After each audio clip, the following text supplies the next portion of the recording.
Welcome to the in front of me TCL NxtPaper 10s, and I'll show you how to turn on or turn off silent mode on this device.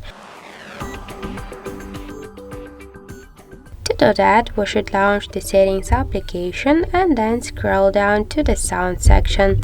Now we will see here the silent mode switcher, and to activate silent mode, let's just click here on the ones on the switcher.